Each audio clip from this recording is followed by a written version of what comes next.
Sveiki, man sauc Kārlis Nilanders un es esmu DPA publiskā sektora vadītājs. Šī prezentācijā pastāstīšu par galvenajām Microsoft licencēšanas programmām un to īpatnībām.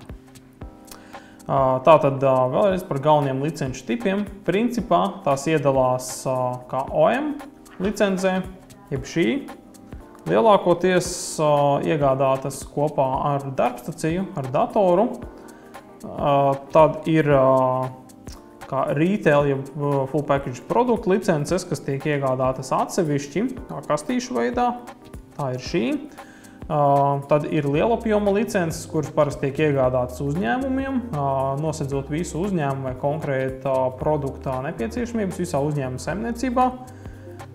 Īsumā šī licence. Un kā nākamā lielā grupā atsevišķi ar savām specifikām iezīmējas mākoņu pakalpojumi, kā piemēram Office 365. Tātad OEM licences. Iegādāties klients OEM licences var tikai kopā ar darbstaciju. Tās ražotājs uzstāda darbstacijai.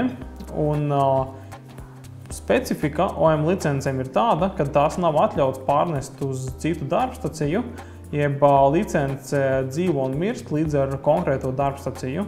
Jau nomainot detaļas atsevišķas, tas vēl nestājas spēkā, taču pilnībā nomainot darbstaciju vai nomainot mātes plati ir nepieciešama jauna licence.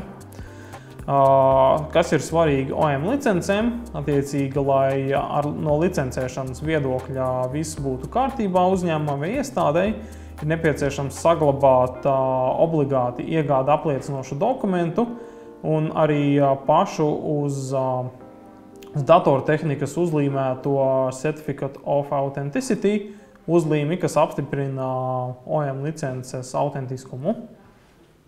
Kā nākamā grupa ir jau pieminētās retail, jeb box licences. Licenču priekšrocība vienīgā, kad šīs licences var iegādāties atsevišķi un iegādi iespējami jebkurā brīdī.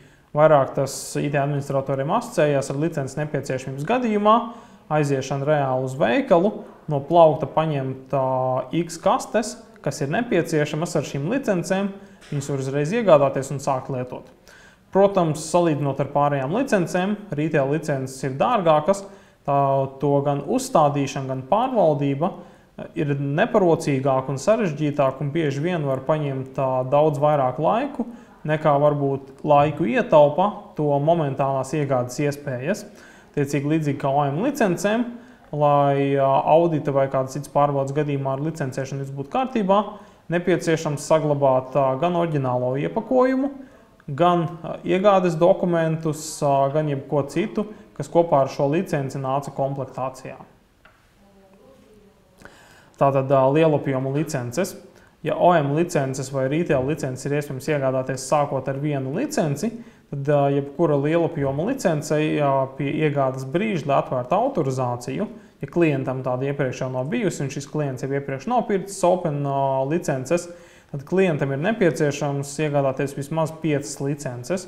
Tām nav jābūt vienādām, varbūt viena Windows operētāja sistēmas licence, viena Microsoft Office licence, un 3 serverā klienta piekļuvas licences. Galvenais jābūt vismaz 5 vienas programmas licencēm. Attiecīgi pie priekšrocībām, protams, var minēt centralizēto licenču pārvaldību.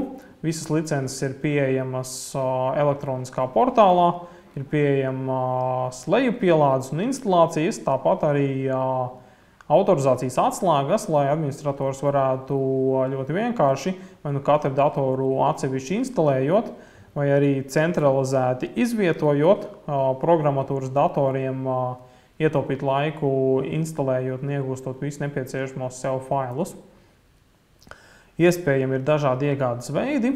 Lielapjoma licencēm ir pirkšanas programma, ir nomas programma. Tad pašā laikā ir iespējama arī pirkšanas programma, kur pirkšanas summa klientam tiek sadalīta pa 3 gadiem, katru gadu maksājot vienādu summu, rezultātā nepārmaksājot šo pirkšanas cenu.